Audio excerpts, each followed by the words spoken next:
Assalamualaikum warahmatullahi wabarakatuh. Perkenalkan, nama saya Aan Eviananda, NPM 19 08 101 0040. Nah, pada video kali ini saya akan mereview sebuah jurnal yang berjudul Penerapan Metode Backpropagation untuk Identifikasi Huruf Hijaiyah Tulisan Tangan. Nah, jurnal ini adalah karya dari Aryasta Damayanti dan Pujiatus Syahara dari Teknik Informatika STM IK Akakom Yogyakarta. Nah, langsung saja kita masuk ke pembahasannya.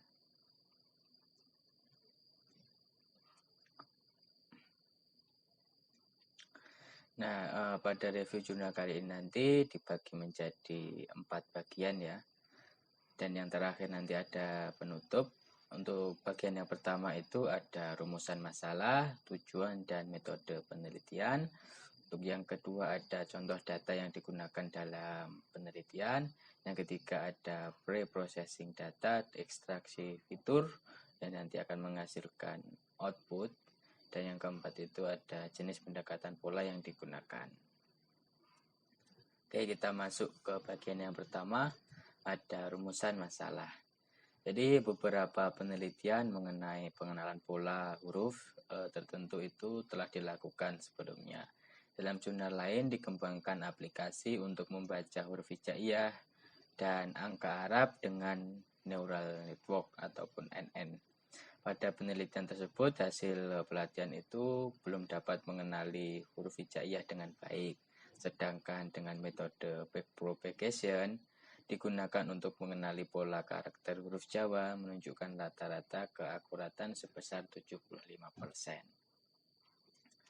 Nah, melihat dari beberapa penelitian tentang pengenalan huruf hijaiyah dengan metode lain tersebut yang kurang berhasil, dengan penerapan metode backpropagation ini diharapkan dapat mengidentifikasi huruf hijaiyah dengan benar dan dengan nilai akurasi yang baik. Untuk metode penelitian yang digunakan, penelitian mengenai penggunaan metode backpropagation yang telah digunakan untuk mengenali pola huruf-huruf tertentu mendorong dilakukannya penelitian mengenai identifikasi huruf hijaiyah ini dengan memanfaatkan metode backpropagation.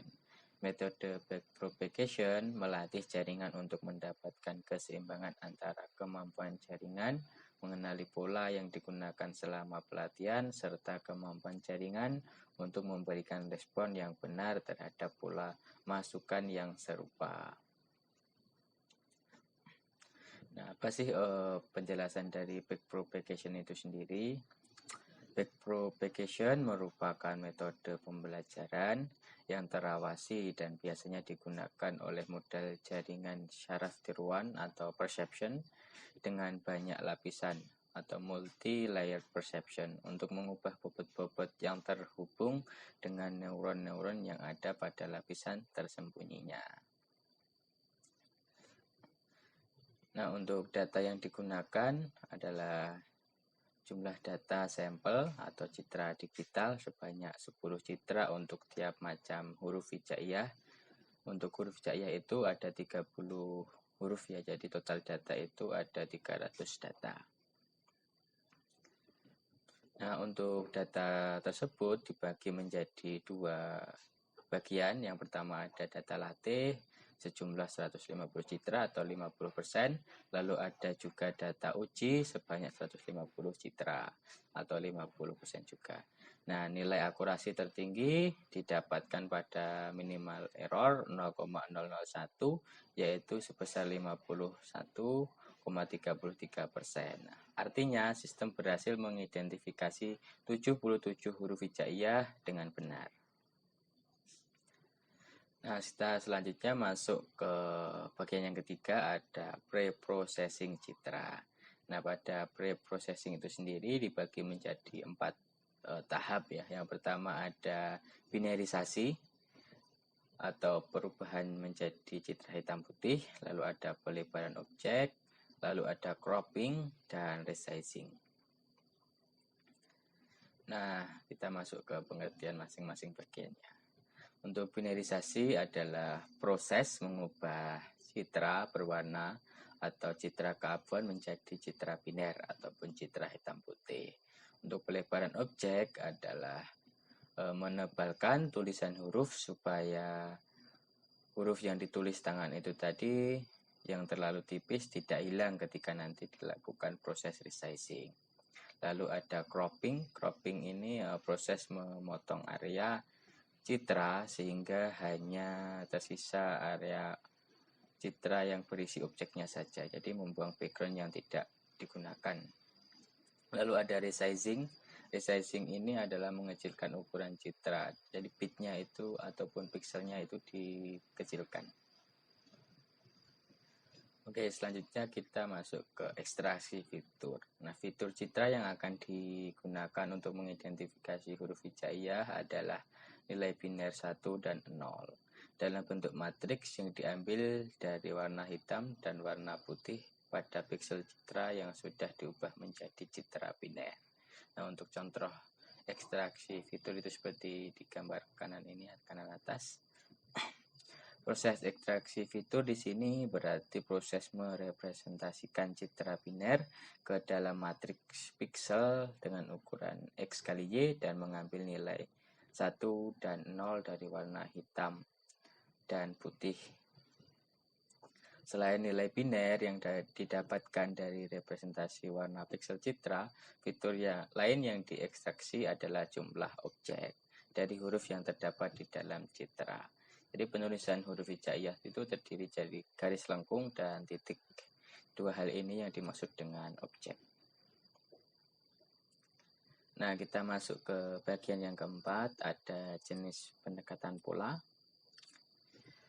Nah, pendekatan pola yang digunakan itu adalah pendekatan kuantitatif ataupun pada umumnya melibatkan pengumpulan dan konversi data menjadi bentuk numerik sehingga perhitungan statistik dapat dibuat dan dapat disimpulkan nanti. Untuk contohnya adalah proses mencari performa terbaik sistem. Nah, ini ada tabel-tabel untuk mencari performa terbaik sistem. Nah, yang pertama ada tabel pengujian untuk mencari nilai hidden layer yang terbaik. Di sini hidden layernya didapatkan 60 layer ya. Untuk akurasinya 38%. Lalu yang kedua ada hasil pengujian mencari nilai maksimal iterasi terbaik. Untuk max iterasi ini didapatkan 10.000 maksimal iterasi dengan akurasinya 38,66. Untuk tabel yang ketiga ini ada pengujian mencari nilai minimal error terbaik. Untuk minimal errornya tadi sudah disebutkan di awal yaitu 0,001 dengan akurasinya 51,33%. Nah, jadi dapat disimpulkan berdasarkan pembahasan yang telah dilakukan, metode pelatihan backpropagation dan ekstraksi fitur binarisasi pola huruf terbukti mampu melatih sistem untuk mengenali pola huruf hijaiyah tulisan tangan. Pada pengujian yang dilakukan, sistem berhasil 100% mengidentifikasi data latih dengan benar, sedangkan untuk data uji, sistem berhasil mendapatkan nilai akurasi tertinggi sebesar 51,33% ya, ataupun 77 citra dari 150 citra. Dan jumlah neuron pada hidden layer jaringan akan mempengaruhi akurasi sistem. Jadi semakin banyak neuron itu akan semakin baik. Oke, begitu saja untuk video kali ini. Saya mohon maaf apabila ada kekurangan ataupun kesalahan kata. Sekian. Assalamualaikum warahmatullahi wabarakatuh.